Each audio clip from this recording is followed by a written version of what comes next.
All right, we're starting reading. We just did our comprehension sheet, so you all can work on that as well. We're going to tie up Charlotte's Web, and then we're going to move on to The Lion, the Witch, and the Wardrobe. So, friends, Star, we're going to have to ignore the birds. We have a hawk sitting outside our door. The kids are very excited. And we have a crane who's making lots of noise. Mother Nature is very busy today. So if you were to give a theme for Charlotte's Web, what would you think the theme is? And first and foremost, what is theme? What is a theme of the story? Tessa. The main things that are happening, yes. But who creates the theme? In this case, for Charlotte's Web.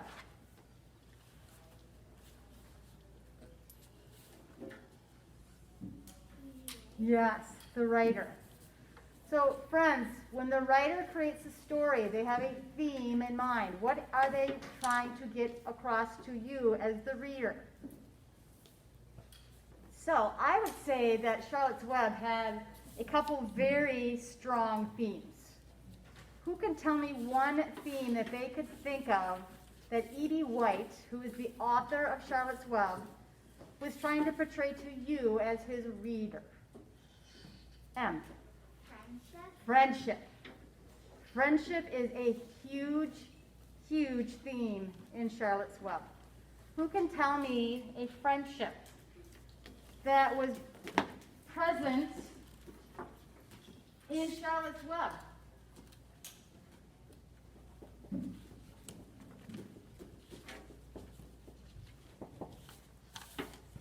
Helen. Wilbur and Charlotte. That was a very special friendship. Very special. M. Emmy. Fern and Wilbur.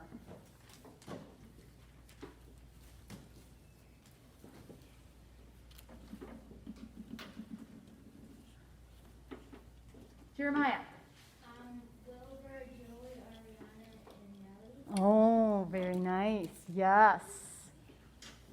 Very good.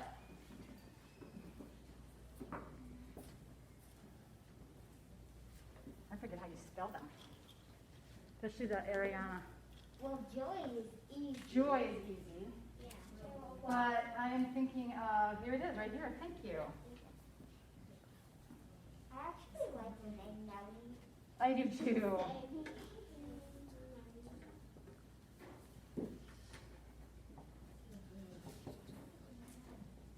Very good. It says Wilbur says right, Wilbur. Wilbur. Oh. I got the, there, thank you. Wilbur, Ariana, I think it's Ariania? I don't know how you pronounce that. Ariana, that's what I thought. And Joy, Nellie, I like that you remembered that, Jeremiah. Very good.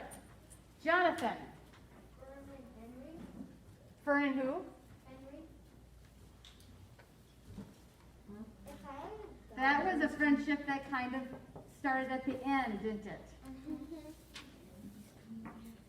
As Fern grew up, her friendship with Wilbur changed and transitioned to a friendship with Henry. McKenna. Fern and Avery. Do you think they have a friendship? I'm just kidding. Yes, They we probably do. fought a lot, like me. Oh my goodness. Brothers and sisters do have a friendship most of the time. I'm just speaking with experience. Quinchine. That not actual one, but I think we spelled Wilbur wrong. I think the E is a No. No. Helen. Templeton and Wilbur. Ooh, that's an interesting, a friendship of tension. Now, glad you brought that up. So I'm going to write Templeton and Wilbur. At least Templeton got his food. Right, and we're going to talk about that. So, if you were to compare the friendship of Templeton and Wilbur and Charlotte, would you say it was a different kind of friendship? Yeah. Why? What is the huge difference? And it kind of goes with another theme that I'm going to write on the board. Because these two friendships also demonstrate loyalty. What does loyalty mean? Would you say Fern and Charlotte and Wilbur had a very loyal friendship? What would you say is the definition of loyalty? If you are loyal to something, what does that mean? You are loyal. If you think of Charlotte and what she did for Wilbur, she epitomizes the definition of loyalty. So, with that said, what do you think loyalty means? James. You're selfless. Very nice. Selfless. Very nice. Now, with that said, that is the perfect description for what we're talking about. So Wilbur and Charlotte and Templeton and Wilbur. Templeton and Charlotte. Who was loyal to Wilbur? 100% loyal to Wilbur? Templeton or Charlotte? Jonathan? Yes. Now, did Charlotte do a selfless act? No. Charlotte? Yeah. Yes. What was her selfless act? Well, she had more than one actually, but give me one example. Christian. That.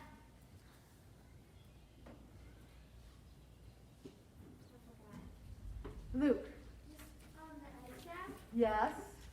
What about, well, the egg sack was not really, that was hers.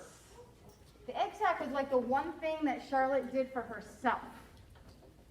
What did she do for Wilbur that was completely loyal and selfless? Toby. Oh, she saved him. She saved him. Did she have to? No. No. Did she just do one web and then she's like, I'm done? No. So she was completely selfless. So was Templeton. Sometimes. All right, let's kind of think about this because Templeton would help. Did he complain? Yes. Did Charlotte ever complain? Did Templeton need to be bribed to do what he needed to do to help? So, for example, you guys don't have your book, but if I refer to the picture on page, really kind of sums it all up. How did Wilbur convince or bribe Templeton to save the egg sack? He didn't do it on his own. He complained the whole time. But there was one key component that convinced Templeton to save the egg sack. Cole. He got to eat the food first. Yes. And the result of it is what? Templeton got very what? Round and fat. He did. He can't live in his little hole No, under the shop. he's outgrown his home, and he's pretty much outgrown himself. But, so that is the difference, friends, between selfless acts of loyalty versus, I need some convincing. No, Templeton did it. And he did help Charlotte, but he did complain. Every time he went and got words, he complained. So, I mean, he wasn't completely selfless. He did help, so we will give him that. Jeremiah. I have a comment. Yes. On page 102, the lion. Oh, we're not talking about the lion, the witch, and the wardrobe right now. We'll talk about that in a bit. We're talking about Charlotte's what? So, we have loyalty, we have friendship. What do you think about this word as a theme? Mm-hmm. Sacrifice. Yes. Who sacrificed in the story? James. Charlotte. Charlotte, absolutely. Who else fell? You think at the very beginning, opening scene of our book, what was happening? Let me read on page 2. Please don't kill it, she sobbed. It's unfair. Mr. Arable stopped walking. Fern, he said gently, you will have to learn to control yourself. Control myself, yelled Fern. This is a matter of life and death. And you talk about controlling myself? Tears ran down her cheeks, and she took hold of the axe, and tried to pull it out of her father's hands. Fern, said Mr. Arable, I know more about raising a litter of pigs than you do. A weakling makes trouble. Now run along. But it's unfair. The pig couldn't help being born small, could it? If I had been very small at birth, would you have killed me? Who's talking? Boy, who is she talking about? Wilbur. So did Fern, at the very opening of our book, sacrifice to save Wilbur? Yeah, she confronted her father, and she actually convinced him to not what? What did she convince her father not to do? What did Fern convince her father not to do? Olivia. Kill Wilbur. Yay. So as we think about that, we have two characters that sacrificed a lot for one character. So who sacrificed for a character? Winsheen. Yes, Charlotte. And who else? Um, I just read it. oh, sorry. First. And who did they sacrifice for? Who did they sacrifice for? Christian. Wilbur. Wilbur had some very strong females looking out for him. Fern and Charlotte. So there was a huge theme of sacrifice that occurred as well. Both Fern and Charlotte had never met Wilbur before. They started inserting themselves and saving him and turning his life around for the better. And that's what one does when you sacrifice. You don't do it for yourself. Both Fern and Charlotte did it selflessly, and they sacrificed for Wilbur. So those are very strong themes. What other, I'm going to write 2 words up. We're going to talk about that, and then we are going to conclude Charlotte's Web, which kind of makes me sad, because I love Charlotte's Web. But Narnia's good too. But you don't like spiders. I don't like spiders, but I do like Charlotte. I don't like tarantulas. Ew. I'm All right, finding all right, friends, let's keep it moving. in a museum. Big words.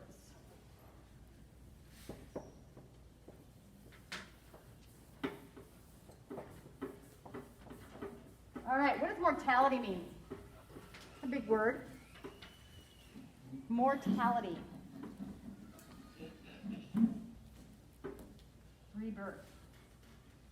Also very strong themes in this book. Mortality is we are born and we know 100% sure that we are going to die. So there is a theme of death in this book, isn't there? Yep. Not very fun, but it is part of life. However, so Charlotte, as we just talked about, and Fern both sacrificed and saved who?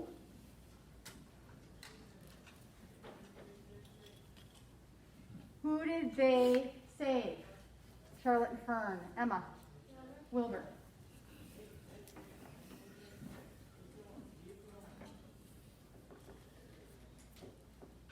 And then Wilbur saved who? Who did Wilbur save? Jonathan. The egg sac. Charlotte's egg sac.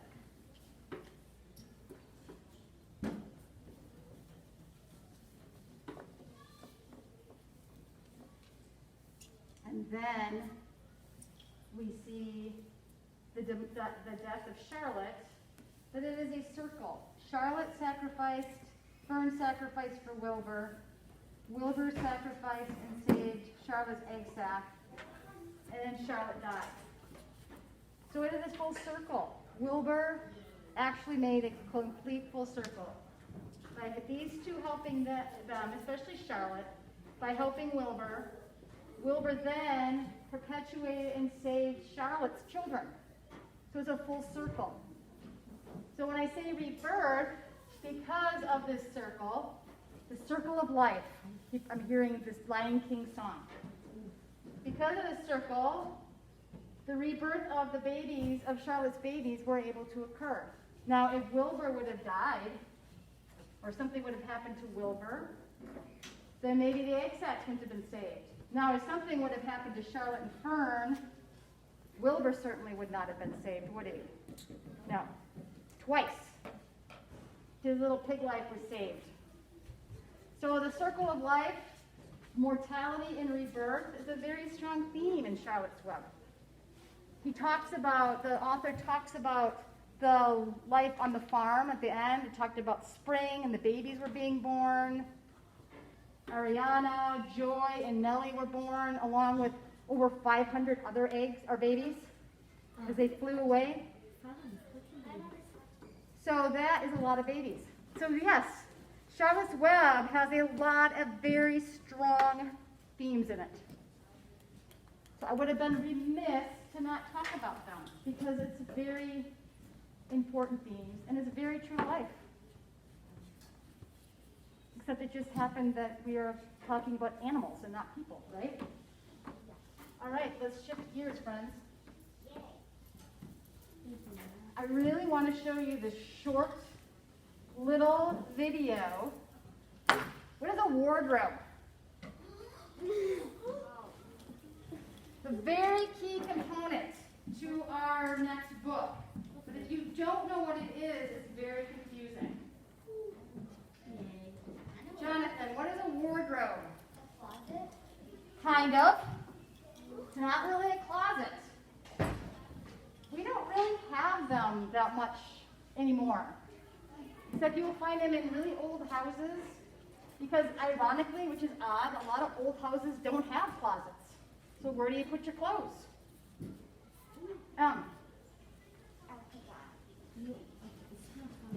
So, when she A wardrobe is like a cabinet. yes. It's second floor collar, and it has a few things you can open and put your clothes in. Yes.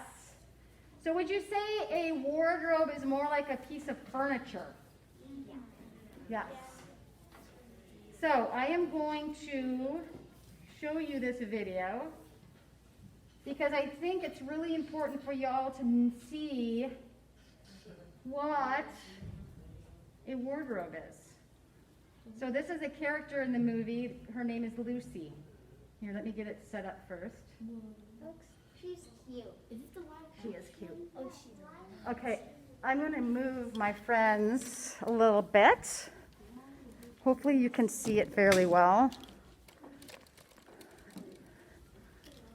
About as good as it's going to get. All right, so this is Friends from The Lion, the Witch, and the Wardrobe. Short, but it's important. Now pay attention to what the wardrobe is. Also pay attention to what she finds in the wardrobe. Does she find clothes? Oh no, much more than that. She has a very confused face.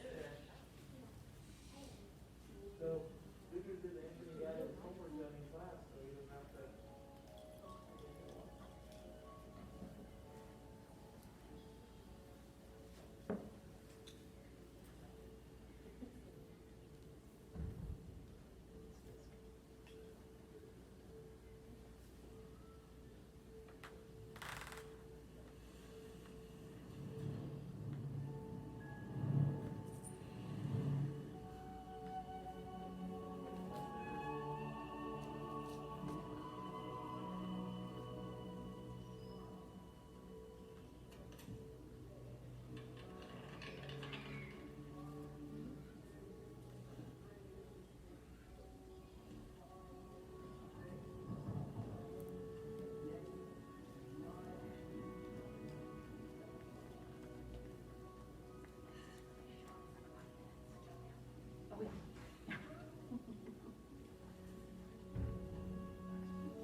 So friends, she's entered Narnia, a different world.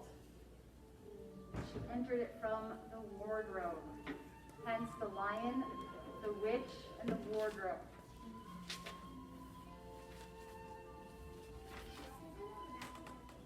Is it the place where this? Oh yeah. I see the cloud in the book. What's it this for? And it's snowing. Ugh. She seems to enjoy it. All right, so that is all we're going to watch. I just wanted you to see what is a wardrobe. It's in the title. It's kind of important. Only kind of. Huh? Only kind of. So there we have it. So I'm going to get ready for math. So I'll turn you all back on soon.